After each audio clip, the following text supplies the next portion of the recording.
So the first question of why meditate, the answer to that question might be actually that we don't need to meditate at all. It might be that we can identify problems in these areas of our lives without needing to meditate and make immediate well-being improvements. You know, I think if we allocate time in our lives to take care of our well-being physically and mentally, that anyone can benefit. Anyone can benefit, I think. And there are proactive steps, and that's a big part of what this stream is about, is identifying proactive steps that actually work. Because lots of people might think, oh, you know, I wish my mental health was better, or I wish my, like I did. I was exercising. I knew I had a bad back, and I was exercising, and it wasn't really helping with the injury, and I was getting injured. If anything, it was getting worse. So I was trying to exercise to improve the situation, and it was getting worse.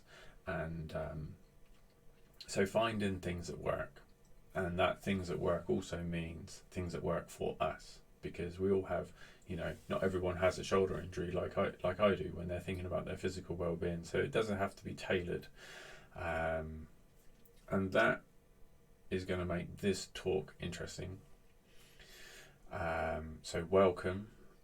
The topic today, which I'd like to cover, is why meditate and how.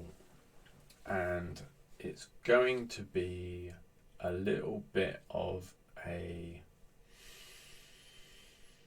strange answer to the question, because in the West, they've looked over at Asia, where Buddhism and yoga and things like that have been used for, you know, thousands of years, and seen that there's some benefits, and then they've pulled it apart to go which bit's beneficial, and then come up with buzzwords like mindfulness. Mindfulness is great for mental health. Awareness, breathing exercises are great for controlling anxiety. And people try it and it doesn't work, and they wonder why doesn't that work. I mean, it's bordering on gimmicky, and that is not what the instructions in the East say. So we're going to jump into I want to share my sources so that you know, because I'm not a massive authority on this subject. Really, what we're doing here is, as students, we're looking at some various sources of information, and we're exploring the question, why meditate and how. And the answer that we might come out with is that although the West might have said, oh, mindfulness is a good thing, or I heard mindfulness, I want to do some mindfulness, and then we look at what the real instructions are and think, actually, that's not where I'm at. Meditation is not where I'm at. Where I'm at is where I can really benefit, is focusing on one of these other things.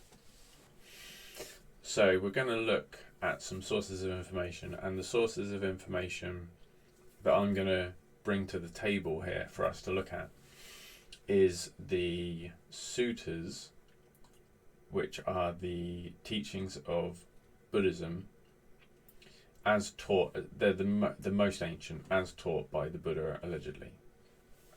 So very quickly, they can be split into three.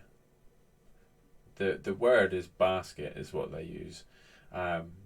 Tipitaka is the three baskets of the Buddhist teachings, and this one, the Vinaya Pitaka, is monastic law, the rules for the nuns and monks. We don't need to worry about that. Abhidharma is the Theravada Buddhist interpretation of it, specific to the school of Theravada. We don't need to worry about that. What we're interested in is the oldest records of the teachings of Buddhism, where they talk about meditating, why meditate, and how to meditate. the teachings of the path. Now that's thousands and thousands of teachings. A collection of long discourses suggests that some of them are long. Okay, so going through that is like, I've been reading about Buddhism for years, and I'm only just starting to really start to explore pure suttas at that level. But there's a book, and I've shown you that because I want to show you this, the word of the Buddha. And what this is where people went through the suttas and they tried to pull out what the Buddha said and arrange it in a way that clearly communicates his message, and cut out some of the other stuff to just go right to the point of what he said that we should do, and as we'll see, his instructions for how for well-being. Let's put it that way for the moment. And this one is translated. So Bhikkhu Buddhai, I think, was the original translator, and Ajahn Brahm, who is a teacher I bring up a lot, who is from the Buddhist Society of Western Australia, from Theravada, from the Thai lineage.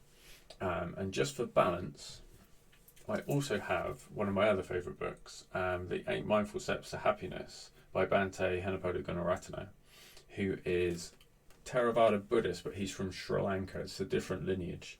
And by looking at these different sources from different schools, where they overlap, it just increases the chances that it is accurate, that they are calling back to good sources. And that basically is this not that one, the suttas, Sutta Pitaka. So with that out of the way, so I found it really important. I mean, it's taken us 10 minutes just to go through the source of the information, but I found it really important to share where this is coming from, and reference these things because who am I? I'm nobody. So let's skirt over the whole thing, the whole path quickly to show the structure, and then we'll jump into specifics. And if anyone has any questions, any comments, any disagreements, please jump in. Now let's get to the one last explanation. These numbers here on the side are the suttas that the thing comes from. So the Four Noble Truths is where we're going to start. It's the start of the teaching, and these are referencing the suttas that the section came out of. So it is literally constructed of bits of suttas, but every bit that's allegedly from the Buddha about that topic is put, and they're put in an order that it flows. So the Four Noble Truths are the first primary part of Buddhism, and we are looking for an answer to the question of why meditate and how. So the Buddha addressed the community. If you don't understand, because of not fully understanding the noble truth of suffering, we have experienced. Let's skip the rebirth stuff, because it can 100% be popped on the shelf, and there's a lot of useful stuff in there, like whether rebirth is such a small thing, really, as we'll see. Let's keep going. So basically, I'm going to sum this up and say that, and this is accessible. It's free for everyone if you Google or whichever search engine of your choice, and you can find this online. Read it in detail for yourself. Basically, it says if you understand about suffering, then you won't suffer. But if you don't understand, then you will suffer. Okay, so we're going to jump to the first noble truth of suffering. We'll leave rebirth.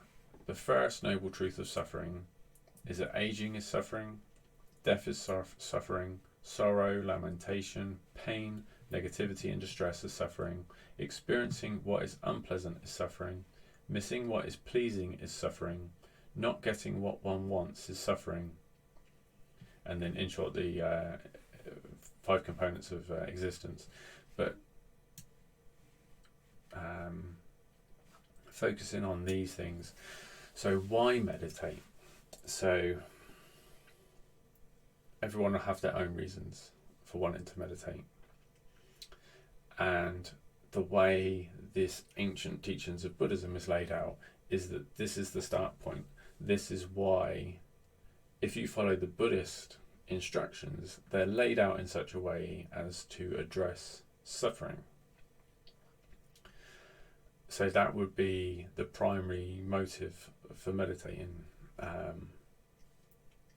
And the way to interpret that, because like I said, we're all different. We all have our own reasons for wanting to meditate, if we do want to meditate, or our own reasons for not wanting to meditate if we don't want to meditate.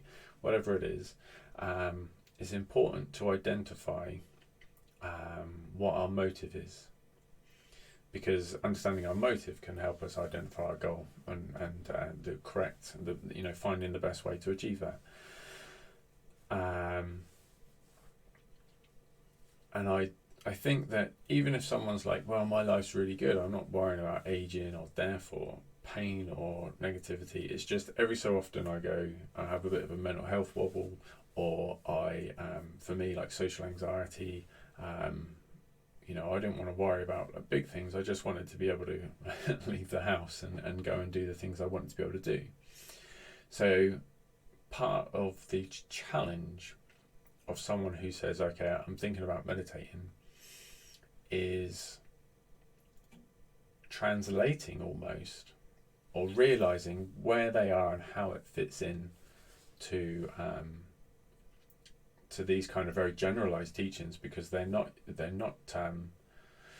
tailored to people's unique experiences.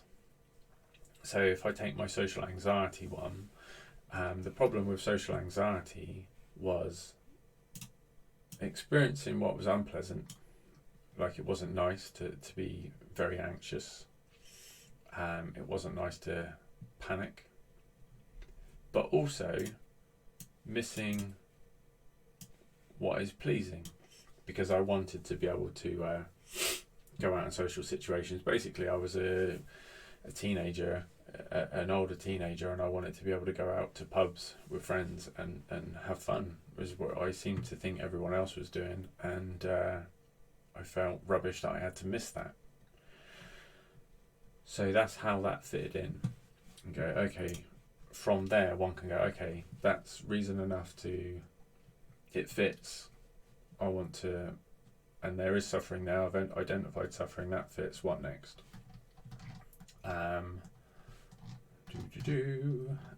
Okay, so this is the bulk of the information.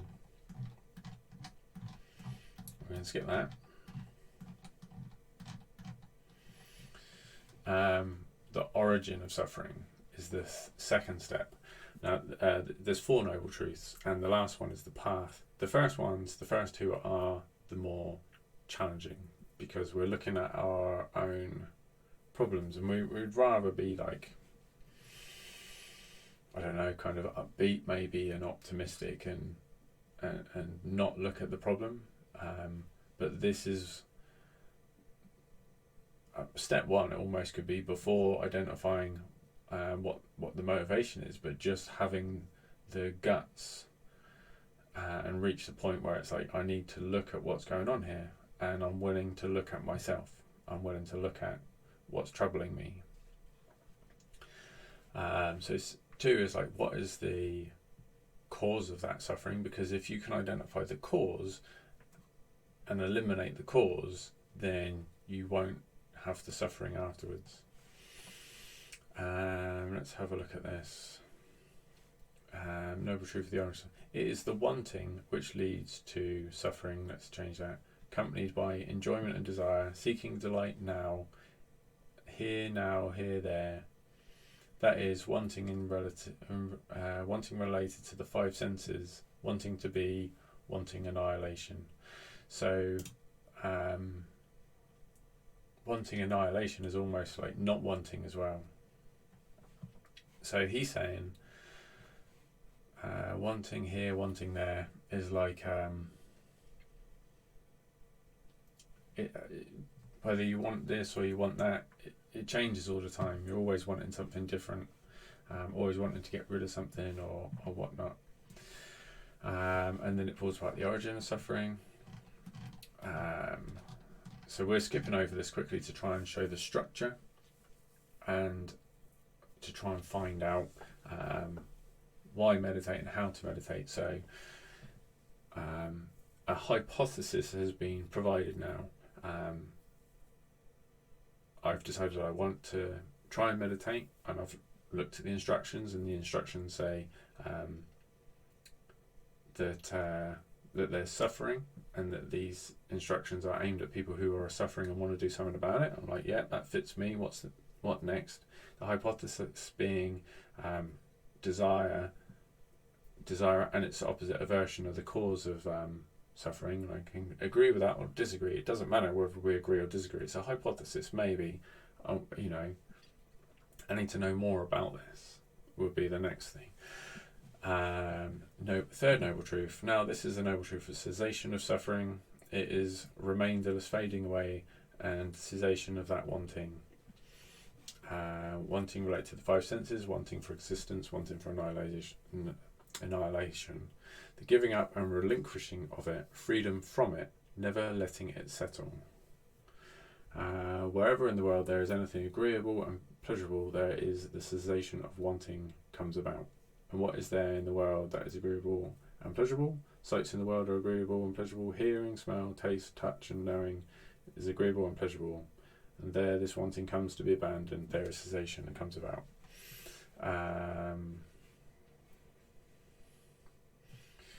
Whatever spiritual seekers in the past regarded pleasant and agreeable things in the world as impermanent, as suffering, as non-self, as a disease, as fearful, they abandon wanting, and in abandoning, they're free from suffering.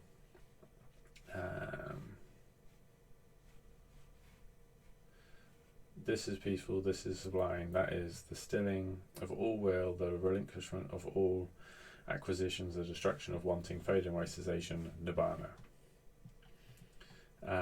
So it's basically saying that not only can you be free of suffering, but the state that you come to is blissful. I'm sure everyone's heard of nirvana. Nibbana is just the older way of saying it. So the reason you can't get into the Buddhist instructions without really accepting that the reason to meditate is because there's something in our lives that we're not happy about, something which is upsetting ourselves, something which is it's called, the Pali is dukkha, and it's translated as suffering, but it can be displeasure, it can be missing people, missing enjoyable experiences that we can't do anymore, or it can be lots of different things. You're doing your part for everyone else, and you'll grow being a better person. Yeah, hopefully. But I don't think, and I think this is important as well, actually. This brings up a great point. People watching this shouldn't believe what I'm saying. And that's because even the Buddha said people shouldn't believe what he said. The real proof is within ourselves, within our own experience, what we find works for ourselves. And if it doesn't work, get rid of it. If it doesn't work, do something else. Because it could be, I've had it where I've been thinking I'm following the instructions, it doesn't work, I get rid of it, and then find that I just misunderstood the instructions. The thing I got rid of was something that was needed to be got rid of. Yeah, so hopefully by bringing these things up and looking at it, maybe if people have questions or have ideas, if they're motivated to meditate with one expectation and they find it doesn't work, the problem might not have been the meditation. The problem might have been the expectation and the aim that was that they had in place. So those who have accepted that they're choosing to meditate because they feel that they've self-reflected and that there's something in them which isn't working, that they have some kind of pain or suffering or challenge or difficulty or something like that. The hypothesis presented in the second noble truth is that the cause of the suffering, the dukkha, is wanting, desire, which can be desire for or desire against. We're on to the third noble truth, is the better news, that there is a way out of that suffering by the noble truth of the way leading to the cessation of suffering. So that's a bit of good news, that according to this at least, there is a potential to escape suffering. And we'll see as we go further on a little bit that that isn't actually all just meditation, and not even close. There are two extremes that should be avoided: the sole pursuit of happiness through the five senses, which means like the outer world rather than looking inside, and the pursuit of practices that fatigue the body and mind. So those kind of practices are people who beat themselves up. There's a name for it, isn't there? Like spiritual people who would literally like hit themselves. I forget the name, but the Buddha's saying, don't beat yourself up, but don't get carried away. Don't get sucked into basically kind of materialism, but take the time to look inside as well. So it's a middle way. So 4 is the way. So he said that this teaching is for people who suffer and they want to do something about it. And that the cause of the hypothesis, the cause is desire, as we said. That the good news is that if you can extinguish the desire, you can extinguish the suffering. And then the fourth noble truth is how to do it. And that is a 8-step path. And I was hoping that it would be surmised there, but it is not. So we're going to go to the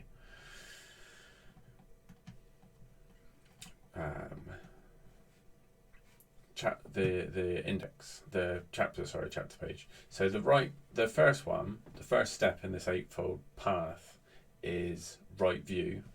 Do you know what? Let's get paint out. Okay, and we're going to draw it. So we've got right view, right motivation, right speech, right action, right livelihood, right endeavour. I'm going to put the other translation of that, right effort. So this is 1, this is 2, 3. So the interesting thing about this is that it starts with right view, otherwise translated as right understanding, and having the right view and the right understanding is also basically freedom from suffering. So the idea is that there's no point even starting until you understand why. Like why do it at all? So that comes under right view. But when you have a bit of an understanding about why do it and what freedom of suffering might look like, then you have to ask yourself, like, what is my what's going on in my mind? So right motivation is often translated as right thought. What's going on in my head? And quite often people want to meditate because of what's going on in their head, their mental health. But interestingly, I tell you what will work to move them actually. Here we go. Do not fret. I have the technology. There we go. Figured it out. 5, 6, 7, 8. And then it jumps into right speech. And obviously right speech and meditation are two very different things. So right speech is about speech which doesn't cause suffering to ourselves or others. The idea being in right view, right understanding, that if we upset other people, we're kind of also upsetting ourselves. Seeing that we'll look into it in more detail in a moment, but it's more about seeing that if we insult someone, for example, or have a bout of road rage, actually that upsets ourselves as well. So we choose not to do that because it works ourselves up. So by correcting our speech, we can stop creating difficult situations for ourselves in our life. We can improve our relationships. Right action is how we behave in our lives. So obviously, if we go out on a Friday, Saturday night and cause a massive fight, then that's going to work ourselves up as well. Very similar to right speech.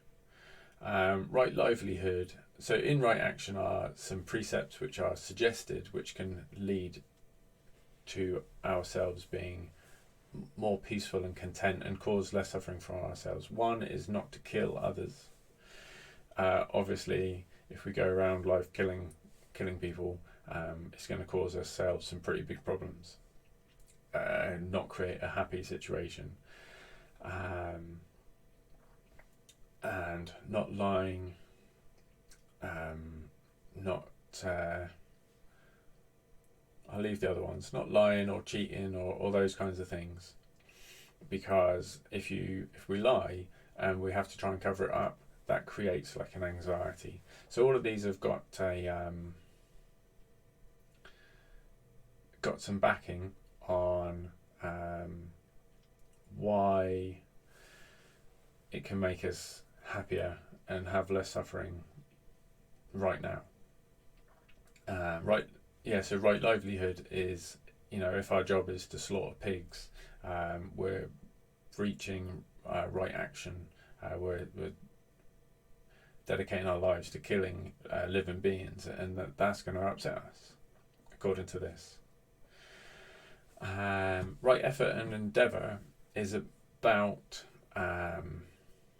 trying to. So we'll go back to right view, but it goes back to a cause of suffering being desire, aversion, and delusion. Delusion being misunderstanding, and to be angry at someone. The anger is inside ourselves, so we end up just burning ourselves with it. And the other person, you might shout at someone, and then they're like, "What are they shouting at?" And they just walk and get on with the day. And the rest of the day, we're like, "I can't believe that guy did that thing. I'm so glad I told him to." Whatever. We end up more upset than the guy who was just like, "Oh, some guy shouting, what's that about?" And they just walk off. It doesn't bother them at all. So the effort is about generating states that encourage us to be peaceful. And then right mindfulness and right stillness are meditation. So the point I wanted to make, and maybe I went like a long way about it. If the question is why meditate, meditation doesn't come to the end of this path. And in the West we hear a lot about mindfulness, but mindfulness is 7. So the interesting thing is that if we are unsettled by our own maybe mental health thing going on, in terms of what's going on in our head, what are our thoughts in our heads, maybe we're having angry thoughts at ourselves, it's very unsettling and it's horrible. I've been there. If you try and sit down and meditate, which is over here, without looking at and trying to generate the right motivation, which includes metta, kindness, compassion, your meditation is going to be horrible. So recommending these things as solutions to the problem without telling you how, I mean, you can be mindful of your own mental health problems, and that don't fix it. You're just mindful and aware that it's happening. It gives you some choice, but without being explicitly told what choices are going to be beneficial, and how maybe our actions in our lives, the job that we have, is causing ourselves distress. It's mainly massively about distress, as an example, because it's so obvious. If we are causing ourselves distress through getting into verbal fights all the time, maybe we've got angry thoughts about ourselves. We take it out on other people in speech. Because we're taking it out on other people in speech, occasionally we act physically in the world in a spiteful manner. We're not putting the effort into trying to be peaceful and kind and understanding of others, and compassionate. If we're not doing those things and we sit down to meditate, you can do that. This is the interesting thing, because the path proves itself. It proves itself because and none of us are perfect. So when we sit down to meditate, it might not work. We might not be able to calm down. Our head might be full of thoughts. Those thoughts might be really unpleasant. You can meditate and you can sit, but that just highlights the importance of looking at what thoughts are going on in our head, looking at how they are distressing to us. It proves the need to assess what's motivating us, whether it's fear, whether it's aversion, whether it's anger, angry thoughts. If we habitually have angry thoughts and we hope to fix them with meditation, we just turn up the volume on those angry thoughts. It doesn't change it, not without having them pointed out as being, your meditation is going to go really, really badly unless you learn a bit about your motivation and get in touch with what's going on in your head. Be mindful, aware of, mindful of what's going on in your mind, your thoughts, to the point of being educated and wise enough to realize this is not, this thought is creating distress for me and others. And if I do that, then my meditation is going to be unpleasant. So having an unpleasant meditation is a sign, really, of work that needs to be done here. So why meditate if we're agreeing that there's some suffering, there's some problems here? I'm going to try meditating as a solution to that, and then trying to jump, go past all these, take a shortcut past all of this straight to the meditation. The meditation is going to be full of suffering because we haven't had the wisdom and we haven't been taught, or we haven't recognized ourselves through going through the mill, to recognize that we need to make sure that we're not spending, if you don't want to be full of angry thoughts, a job in a slaughterhouse. I mean, I feel sorry for people that do that job. So the interesting thing is that right view is number one. At this point, that is why bother to follow the path at all. Right understanding. And that gives you the motivation to look at these things before going to meditation. But then right view is also, if you had that, then you wouldn't suffer. So that is why it's not a 1, 2, 3, 4, 5, 6, 7, 8. This traditionally is on a wheel, and we're like the hub in the middle of the wheel, and these are like spokes on the wheel. and we are always dipping into everything basically at once, depending on the time, the circumstances, the problem. Basically just what's going on. So we could jump into that a bit more. What I was going to say actually is traditionally in Asia, the monks would meditate, and the lay people, the people who were not monks, basically the rest of us, they would go to the monks and listen to teachings maybe, or make offerings, but there is an attitude I've been told, but never seen for myself, of meditation is for monks, that they don't need to meditate. But what they do is understand these parts, particularly like wholesome mind states being kindness, and we'll jump into why.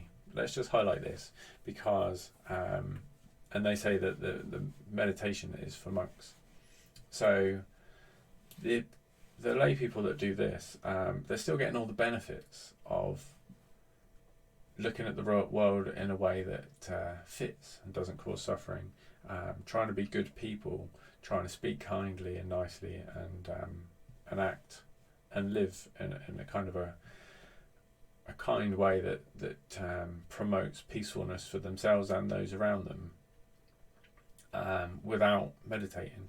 So the first question of why meditate, the answer to that question might be actually that we don't need to meditate at all. It might be that we can identify problems in these areas of our lives without needing to meditate and make immediate well-being improvements, particularly about along the lines of mental health. So I'm going to try and remind myself about what I want to talk about. But first of all, we really should check in with right view and why do it at all. And why, the back end of why I'm saying wholesome and unwholesome. Right view, good and bad. So within right view is the Four Noble Truths, and within the Four Noble Truths is the Eightfold Path. Within the Eightfold Path is right view, within the Eightfold Path is the Four Noble Truths. So that is circular as well.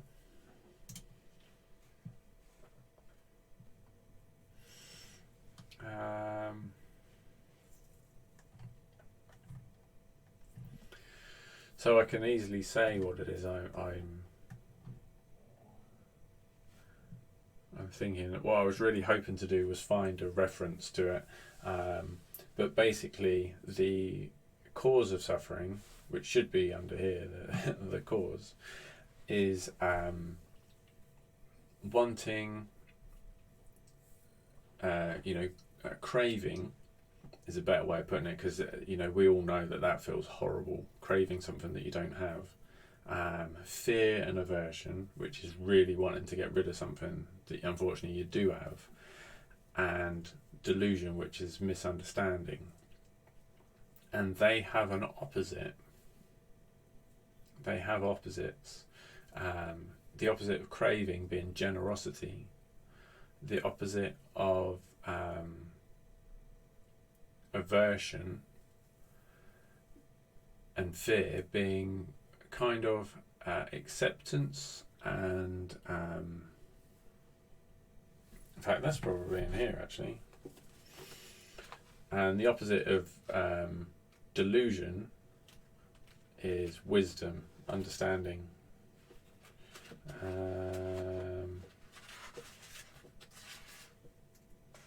Four Noble Truths.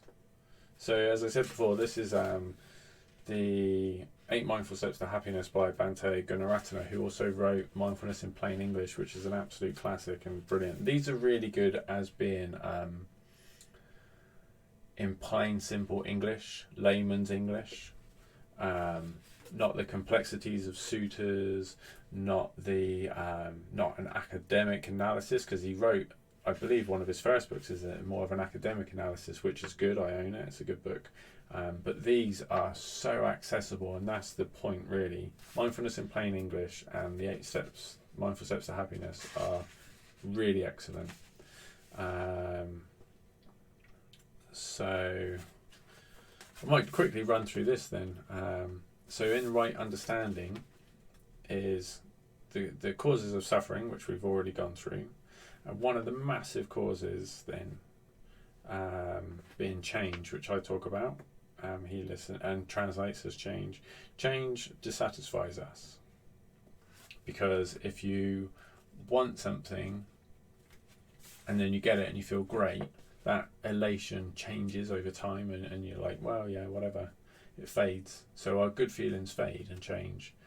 And so when you get something, it changes, and it's not so great anymore.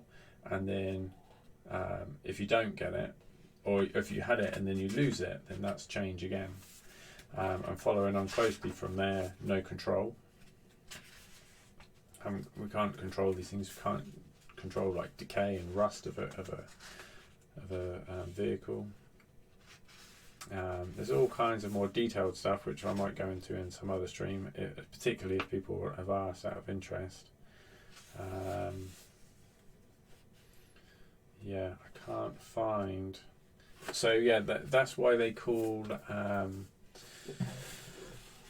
that's what they call wholesome and unwholesome, as an identification of whether we're leaning on the causes of suffering, being craving, fear and aversion, or misunderstanding about how things are. So a misunderstanding in relation to what I just pointed out there would be thinking that things don't change, thinking that buying a brand new car will make us eternally happy, when actually it's going to rust, it's going to get old, and the elation that we had is going to fade, and it's going to be replaced with tax bills, new tyres, safety checks, and constant bills, basically, and the heartache of the first scratch. And so the wholesome would be, if they're the cause of suffering, let's move towards what causes the peace, and that would be seeing things as they really are, and acceptance and generosity. And another way of putting that is kindness, being kind, and loving friendliness is a translation of metta, which is considered to be part of this as well. So we can make progress towards suffering by thinking, okay, kindness, generosity, being more understanding of others, of the reality of our situation and others, can help us to look at our motivation and maybe relieve some suffering without meditating. Getting those straight might make us speak differently if we're not craving, if we're not trying to manipulate or control, because we've accepted that we don't really have control. Things are just unfolding as they will. And you can learn about karma and learn about sowing better seeds and things, understand about how that relates to right action, karma for actions, but karma runs through the whole thing. Karma basically means causality, really, I believe, in terms of our experience. Obviously, we've got causality in the universe in terms of how matter moves and forms and whatnot. But this is more causality to do with within our experience. So having wrong motivation of anger could lead to angry speech. Angry speech could start a fight, and then you're in wrong action. All because you didn't have the right effort. So failing to have the right effort led to the wrong thoughts, which led to the wrong types of speech, which led to the wrong type of action, which all led to suffering. So let's go back to our question: why meditate? And according to this teaching, at least, it's because we've got some problems. And we want to do something to try and improve the situation. And then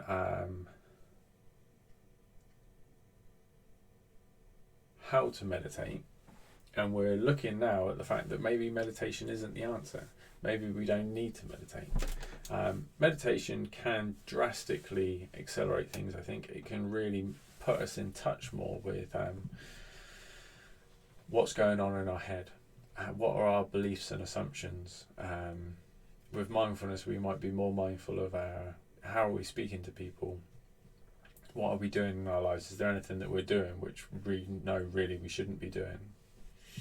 And that's why I made this note of nature, because I really do believe massively that just going outside to a natural environment, it can be hugely beneficial for mental health. And you do not need to have read Dharma or be Buddhist to know that. It is. I think it's even been prescribed by doctors now, in the UK at least, as a potential answer to mental health issues. Something that can help. Because, so if we look at how to meditate, that's a good transition. Could have been better. So mindfulness is being aware of what's happening now. So if I'm having an argument with someone, like in speech, mindfulness is knowing that there's an argument happening, and it is also knowing what feelings might be in the body. Could also be being mindful of the fact I'm angry. And when you are mindful of being angry, rather than just being in anger, you can take a step back and think, I'm really angry and I might say something I regret. So mindfulness is present moment, like I'm angry, I know I'm angry, and that's where kind of restraint can come, that's where patience can come. And so it's knowing what's happening right now. And stillness is, it can be also translated as right concentration, but what it really means is being in the present moment. So if we are thinking about what we want to do tomorrow, we're not still. We're actively engaging in something, and if we're making dinner or something, we're not still. We're physically moving around, we're thinking about what we need to do, and we all have to do all that stuff all the time. Stillness is just the ability to allocate time to be still and move in the direction of stillness rather than being dynamic in body and mind. And that happens in the present moment as well. So if you think about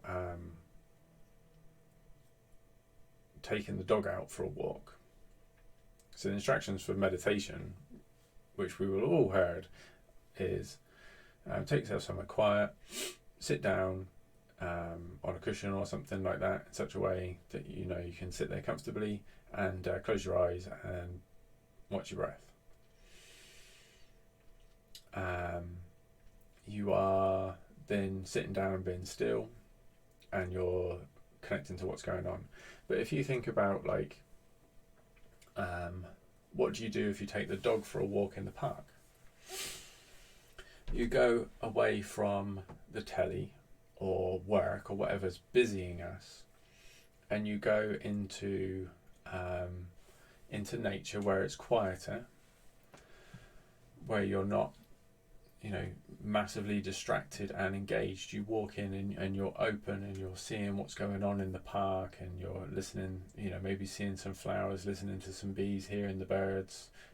You're open, and you're open of what's going on now, and you're not massively engaged so much, and you're there also with right motivation. You're there hopefully enjoying the walk with the dog. Hopefully there is some kindness and enjoyment of the presence of the dog. So you're connecting there, and that love of your dog could be considered metta. You're speaking kindly and gently to the dog, hopefully, if he's been well behaved. You're looking after the dog, hoping it doesn't come into harm. You're entertaining it, you're playing with the dog, you're having fun and warmth and connection. That is 100% in line with this. One thing I liked to do a lot of last year was during lockdown, like I said before, I was very lucky to have access to a beach that I could get to while we were locked down within the law, and so I could go there and just sit and listen to the waves. And that's a really popular thing to do, go to the beach, and even if you're sunbathing, just listening to the waves going. Again, this is, right action and right motivation and kind to myself. I want to go to the beach and just relax and take some time to myself. And then, we sit down and still ourselves and just rest for a while. And we tune into what's really happening in the environment. Just going to a forest and listening to the leaves or something like that. You don't even have to be that particularly still. Just the act of heading to that kind of environment is completely in line with the teachings. Not to the same, you can't get to the same depths, but we're not talking about depths. If someone is at the line saying, I'm thinking about meditating, they're not necessarily looking to achieve jhana bliss states or enlightenment or anything like that. They've just got problems that they want to address. And you have to start where we're at. We all have to start where we're at and deal with who we are and what works for us. And jumping to maybe meditation, maybe I heard some doctor recommending mindfulness. It can really not work because we're told to try meditation, or we're told to try mindfulness or breathing exercises or whatever it is, in complete absence of the rest of the teachings. We can still learn from there, but that's the hard way. That's the really, really hard way. If it feels painful, if it feels that we don't want to do it, that we're making ourselves do it, that if it feels scary. So I have meditated and had fear come up, and that's not massively unusual. It's widely, I've read and heard monks talk about this, stuff coming up, good and bad.